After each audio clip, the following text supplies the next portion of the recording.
E aí, pessoal, sejam muito bem-vindos ao canal Afinal, o que somos nós? O Dr. Lauro teve um infarto e uma EQM. Ele é médico anestesiologista, ou seja, pelo conhecimento que ele tem, ele sabe que o que ele teve não foi uma alucinação, não foi um sonho e também não foi efeito de alguma droga que ele tenha tomado no hospital. Vamos conhecer a história dele?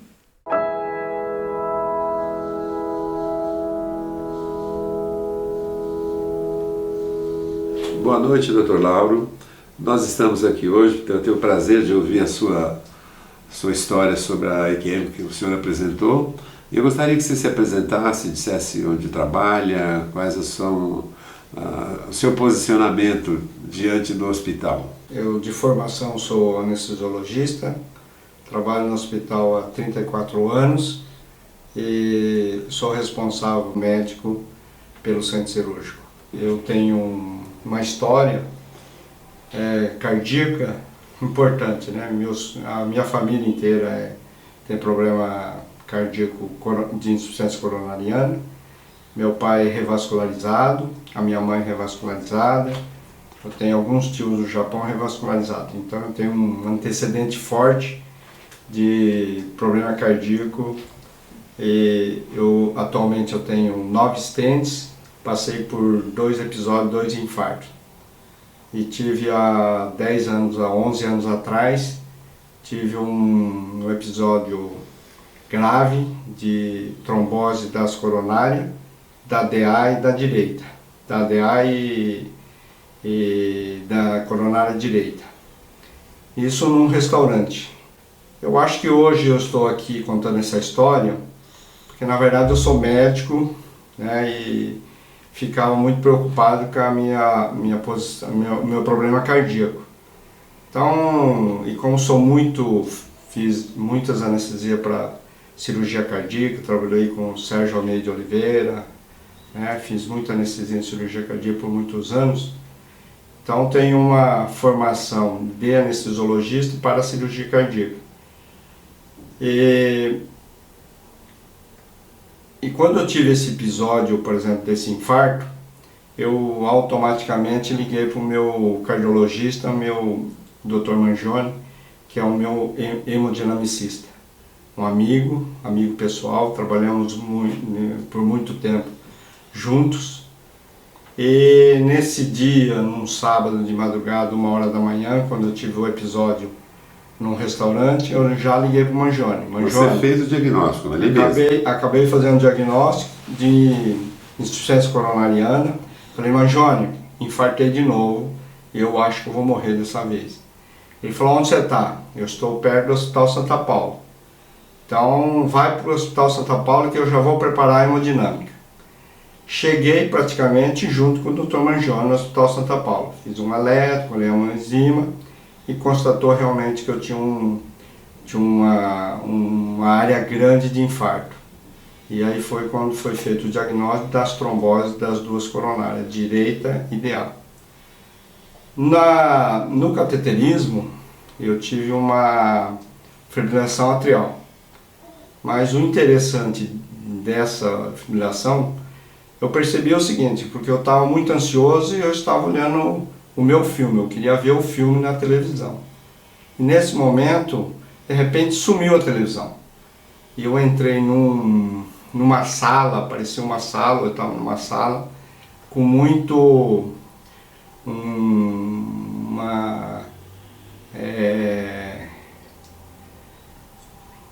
como se estivesse entrando numa neblina, uma neblina muito forte, né? E de repente eu vejo alguém me dando uma mão. Eu reconheci a mão, ele dando a mão esquerda, como se fosse o meu sogro. Não cheguei a ver o rosto, mas reconheci ele pela camisa, né? Ele tinha uma camisa que ele adorava e ele estava estendendo a mão esquerda. Nesse momento, provavelmente, eu fui desfibrilado, né? Porque eu estava fazendo uma fibrilação ventricular por isquemia. E nesse momento eu percebi que o anestesista estava batendo no meu rosto, me chamando. E aí eu falei, não bate no meu rosto não, o que está acontecendo? E ele pegou e falei assim, eu dormi, sonhei sonhei com meu sogro. Aí eles até ficaram meio assustados, percebi que nesse intervalo eu percebi que o Dr. Mangione, o hemodinamicista, ele começou a conversar mais comigo, né? Descrevendo a técnica, onde ele estava, se eu estava sentindo alguma coisa, porque mesmo eles não teriam percebido que eu tinha tido uma fibrilação atrial. Quem percebeu foi o técnico de enfermagem. Ele falou: Dr. Lauro fibrilou, Dr. Mangione, Dr. Lauro parou. E ele mesmo fez a cardioversão.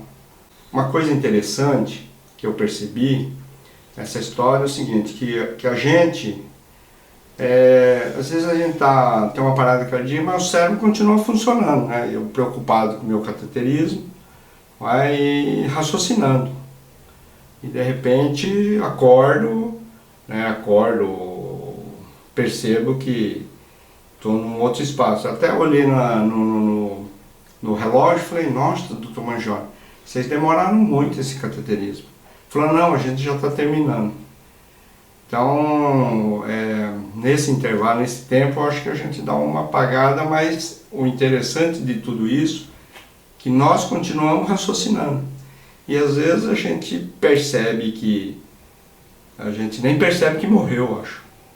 Mas isso é interessante, eu acho. Muito, Lauro.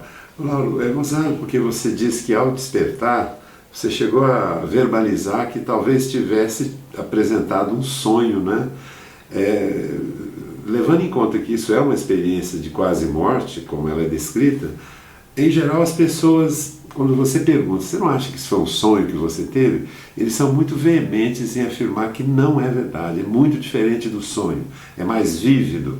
Eu queria saber a sua opinião sobre essa afirmativa. Naquele momento você falou: sonhei, né? E depois, passado o tempo, as reflexões que você fez, você ainda acha que aquilo foi um sonho ou não? Não, eu tenho certeza que a gente realmente não foi um sonho. Porque nesse momento eu não estava dormindo. Né? Porque eu estava super consciente e eu queria ver meu filme. Né? Então você perde esse espaço de tempo, você fica... O que aconteceu nesse intervalo? Né? Parece que você perdeu um pedaço, né?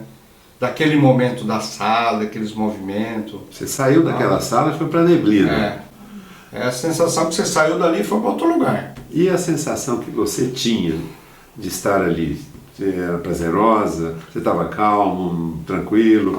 É um ambiente, assim, uma coisa super agradável, né? Você não se estressa, uma paz. Né? Não tinha dor nenhuma? Não sente dor, não sentia cardioversão. Eu senti a cardioversão 3 dias depois, porque eu falava: nossa, eu estou com uma dor no tórax, não sei, alguma coisa parece que me deu alguma coisa me apertou. Ele falou: não, é angina, Laura. Eu falei: não, uma dor, eu acho que eu levei um coice, alguma coisa. Ele falou assim: levanta a blusa.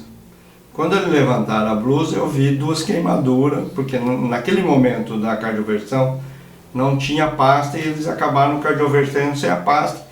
E teve 2 marcas de queimadura da pá da cardioversão. Era o motivo. Aí, naquele momento, eu fiquei sabendo que eu tinha tido uma parada cardíaca. Até aquele momento, 3 dias depois, que eu fiquei sabendo que eu tinha tido uma parada cardíaca. Nesse dia, Lauro, porque a gente conversou alguma coisa antes, né? Você não teve aquela sensação de o filme da própria vida passar rapidamente? Nessa vez não, nessa experiência não. Você não teve, eu tive numa outra experiência no mar, que eu tive quase um afogamento. Isso foi, né, então, até eu fiz um comentário uma vez com uma pessoa que teve a mesma sensação num capotamento. E ela fala que você faz uma retrospectiva da sua vida. Isso eu tive nesse caso. No outro momento. Eu queria explorar um pouquinho, Laura, ainda essa sua primeira experiência. Você falou que viu o braço do seu sogro, né? Você reconheceu pela camisa. Não viu a face. Não vi. E o que te dá essa certeza que era ele ali presente? Ele é falecido, né? Ele já tinha morrido. Já tinha morrido, fazia uns 8, 10 meses. Tá. Você tinha uma afinidade grande com ele? Você se relacionava bem? Na verdade, a gente tinha uns rançozinhos, né? Tinha. Mas era muito amigo, a gente gostava muito dele, respeitava muito ele também me respeitava muito, né? Você não ouviu ele falar nada, não teve Não. voz? Aliás, naquela situação da neblina não tinha ruído? Não. Você não se lembra não de barulho tinha, nenhum? Não. Nada, Não nada. tinha monitor cardíaco, não tinha nada. E não era uma sala, nem um túnel, você não conseguia identificar o lugar? Não. É um espaço. Um espaço, É né? como se você estivesse andando de carro e de repente você entrasse na neblina. Tá. Essa é a sensação que eu tive. E você não viu o seu próprio corpo sendo Não. cuidado ali Não. na sala? Não. Não viu, né? Não vi. E nem tem certeza e nem sabe explicar como é que você voltou, você acordou. Foi isso? Simplesmente acordei, não lembro de nada. Só acordei com um colega que eu estava jantando, que era por acaso anestesista também, que era de João Pessoa, né? É um amigo meu que a gente acabou fazendo muita amizade, porque fizemos residência junto, né? E ele veio me visitar e a gente estava jantando junto. E ele acabou me trazendo para o hospital. Então ele acabou me ajudando o hemodinamicista naquele momento, mas não como anestesista, né? Mas como amigo mesmo. Uhum. Essa foi a primeira, né? Experiência que você teve. Você Essa teve foi a segunda. A segunda? É. Porque eu queria te perguntar uma coisa que algumas pessoas falam, é que após a experiência de quase morte, eles mudam de algum jeito, pontos de vista. Isso mudou você de alguma forma, não? Quem, por exemplo, passa por isso e tem o prazer de viver mais um pouco, eu acho que Deus está te dando mais uma oportunidade para você fazer alguma coisa, que você tem uma missão. Isso eu coloquei na minha cabeça, né? Eu não morri porque acho que eu tenho uma missão. Algumas pessoas dizem assim que, além dessa mudança de forma de viver, eles também, às vezes, alguns, nem todos, desenvolvem uma certa intuição, alguma coisa que não tinham antes da experiência de quase morte. Isso aconteceu com você, não? Eu acho que ser médico, às vezes, eu acho que alguns, né, têm o dom, né? Como você tem o dom para ser, por exemplo, jogador de futebol. Tem alguns que são esforçados, né? Que jogam bem futebol, porque treina, porque coisa. Eu acho que eu tenho uma missão. Então depois disso tudo, e eu sinto a sensação que eu tenho, que eu tenho alguma coisa muito forte. Eu até falo isso como se fosse um anjo da guarda, né? Todos nós temos um anjo da guarda. E às vezes ele, né, nos guia, né? Você fala intuitivamente no seu trabalho e a como gente médico. sente isso eu sinto, acho. Anestesia, por exemplo, é uma coisa, eu acho assim, uma coisa extremamente perigosa, de alto risco, né? Mas eu acho que às vezes a gente tem algumas intuições que não é da gente, né? Que é essa sensação, isso eu sinto. Perfeito, Né? é isso mesmo. Então, agora, qual missão, né, o que eu vim fazer aqui, eu acho que Deus deu essa oportunidade, né, e sempre agradeço por estar vivo, né, porque tive essa oportunidade de viver mais um pouco e realizar alguns sonhos. Né. Você acha que, conforme algumas pessoas descrevem, eles, depois dessa experiência, refletindo sobre tudo ela, as pessoas mudam, como você já disse, mas alguns referem que apresentaram certas capacidades mais ou menos intuitivas que não tinham antes, ou ficaram mais atentos a elas. Eu queria saber se você acha que isso aconteceu com você. Na verdade, assim, eu nunca analisei nesse sentido. Eu acho que na nossa vida, assim, eu acho que quando eu quero fazer uma coisa, de repente não dá certo, é porque ele não quer que eu faça. Você passou a ter essa visão. Essa visão, eu tenho essa visão. Por exemplo, de repente, a gente faz uma programação anestésica, né, como médico anestesista, então normalmente, hoje nós vamos fazer nesse paciente uma peridural, mais uma anestesia geral. Aí de repente contamina a peridural, ou cai a seringa e tal, não querem que eu faça. Então isso eu acho que... Você passou a prestar mais atenção Comecei nisso. a prestar mais atenção, entendeu, nisso. Então que existe alguma coisa fora do... né, que a gente não tem o controle disso. Lauro, eu vi que você mencionou alguns aspectos aí que evocam possivelmente um caráter religioso. Muitas pessoas que tiveram EQM não tem nacionalidade, né, não tem cor, não tem local e não tem religião. Quer dizer, então nós já entrevistamos pessoas que são ou que eram bastante religiosas, pessoas que não acreditam em nada, ateus, agnósticos. Eu queria saber, você antes da experiência tinha alguma ligação com religião? Eu sempre fui católico, fui batizado, fui crismado, né, fiz primeira comunhão, mas nunca fui assim muito, né, aqueles católicos fervorosos, né? Eu tenho o catolicismo, tenho uma religião, então eu sou católico. Foi educado no catolicismo, né? Como católico, né? E você viu, né, nas suas reflexões, a interpretação da sua experiência de quase morte, caráter religioso nela? Você consegue olhar isso? Não, né? Para você foi uma experiência não tem nada a ver, vívida, não tem nada exatamente. A ver. Com crença eventual que você tivesse antes, nada a ver, né? O que na verdade fez assim, a partir desse momento que eu tive esses 2 episódios, eu comecei a avaliar, né, por exemplo, cientificamente, né? Por exemplo, por que muitos falam em ver a luz, né? Eu vi a neblina. Aí eles falam, não, porque naquela hora que você está fazendo hipóxia, né, então o cérebro brilha, então por isso que você vê a luz. Mas eu tenho uma consciência seguinte, que a sensação que eu tenho, que eu fiquei o tempo inteiro consciente, né, que eu estava vendo as coisas, estava lúcido e eu não esqueci, né, eu lembro de tudo. Eu só não sei que, não estou sabendo que eu tive fibrilação atrial, né, aquele momento que eles me deram cardioversão, teve um tumulto dentro da sala, isso eu não vi nada disso, né? Você já foi para outro canto, né? Eu já estava em outro lugar, né? Essa sensação que eu tenho.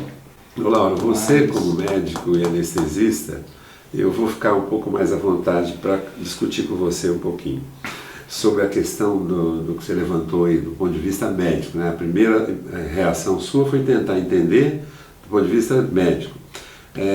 Existe estudo, você deve saber disso melhor que eu realmente sei disso há pouco tempo, que quando a pessoa está próxima da morte, há a liberação de determinadas substâncias no cérebro. Uma delas é o DMT.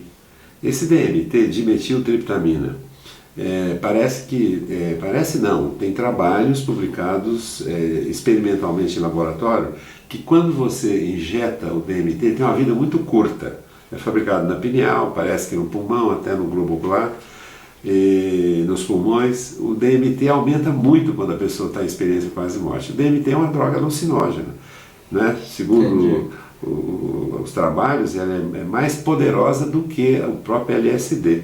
E em laboratório, a reprodução dessa experiência, as pessoas descrevem a experiência quase morte. Eu queria ouvir a sua opinião sobre isso. Você acha que isso é possível? Esse dado é um dado científico, né? Se isso é um gancho que nós poderíamos, como médicos, ter esse olhar para explicar a experiência quase-morte.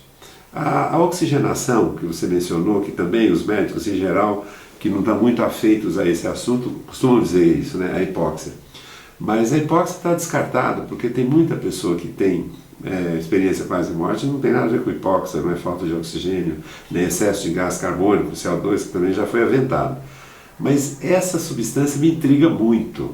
Quando eu soube que experiências de grande estresse, um acidente, uma queda de avião, um tiro, ela está em abundância no nosso corpo, e a duração dela o metabolismo muito rápido. Você vê viabilidade nisso aí? No meu caso específico, eu não estava, eu sentia que eu não estava estressado. Tá. Porque a sensação que eu tinha é o seguinte, que eu estava em boas mãos, estava com uma pessoa, meu amigo, super competente, e sabia que ele ia dar um jeito, né? E como fiz o diagnóstico muito precoce também, né? Já liguei para ele, para casa dele, saí do restaurante, encontramos junto no hospital. Então, eu estava tranquilo, eu estava sentindo muita dor.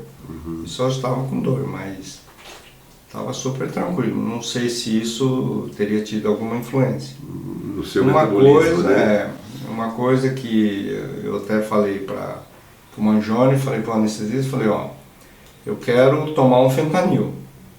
E ele pegou, fez meio ml, porque ele estava com medo que acontecesse alguma coisa, né? Mas você pode explicar pra gente por que você queria fentanil, essa droga? É porque o fentanil ele é uma droga, assim, é um derivado da morfina, né? E ele é 100 vezes mais potente que a morfina. Então hoje, por exemplo, qualquer cateterismo, eu já passei por 9 cateterismos, né? E os primeiros cateterismos a gente não usou fentanil, né? Porque então o fentanil você fica consciente, né? Mas ele, como é um analgésico potente, né? Morfina 1 ml potente, então você não sente o procedimento, anestesia local, né? Então, e você não acha que, de novo, como anestesiologista que você é e muitos anos experiente, que o fentanil teria um papel nessa experiência da nuvem, não? Da neblina? Não, porque eu tomei várias vezes e nunca tive isso. Nunca aconteceu, né? Toda vez que eu faço cateterismo, eu continuo usando fentanil. Mas nunca tive essa sensação. E segundo a sua experiência, o fentanil pode dar alucinação? Ou não? Pode. Pode, né? Pode. É alucinógeno, é um derivado da morfina, né? Mas você não vê isso ali, você não conseguiu fazer essa relação baseada na sua própria experiência? Toda vez que eu vou fazer coisa, até peço. Não me façam um sedativo, mas façam só fentanil. Né, para não ter a dor, né, o procedimento, não sentir o procedimento. Então isso, e nunca tive, nenhuma vez dessa eu tive esse tipo de alucinação, se for, né. Tá. Lauro, algumas pessoas que passam por essa, aliás a maioria absoluta que tem experiência de EQM, eles dizem que perderam completamente o medo da morte. Você acha que isso aconteceu com você? Ah, sim. Não veio a morte como o fim de nada? Morte deve ser uma coisa maravilhosa. Que não tem absolutamente medo da morte. Não. Eu imaginava assim, uma pessoa que morre afogada, ela passa por uma agonia muito grande, entendeu? Está sufocando, entrando água e tal. Nada disso. Você não sente nada disso. Eu acho assim, quando você toma uma decisão, nesse momento, por exemplo, que você está afogando, talvez você fica desesperado querendo sair do mar. Mas quando chega nesse momento, nesse último momento, a sensação que a gente tem, assim, a gente se entrega e é uma paz, viu? Você nem... O desespero acabou ali. Acabou. Naquele momento acabou.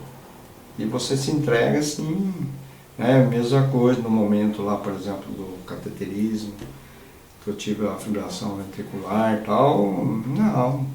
Uma paz, você não sente nada, uma coisa assim, eu acho que morrer não dói, isso eu sempre falo. Então, quando você vai bater um carro e que você tem a sensação que você vai morrer, você faz uma retrospectiva da sua vida. Naquele momento, naquele segundo. E você vai tranquilo, eu acho. Se você gostou, por favor, se inscreva no nosso canal, faça comentários, compartilhe com os amigos, dê muitos likes pra gente. E se você tem alguma dúvida ou passou por uma EQM e gostaria de compartilhar sua história com o mundo, por favor, nos escreva. O nosso e-mail é afinal-o-que-somos-nós@gmail.com. A sua participação é muito importante pra gente. Muito, muito obrigada pela sua companhia. Essa é uma nova fronteira do conhecimento humano. Vamos juntos atravessá-la?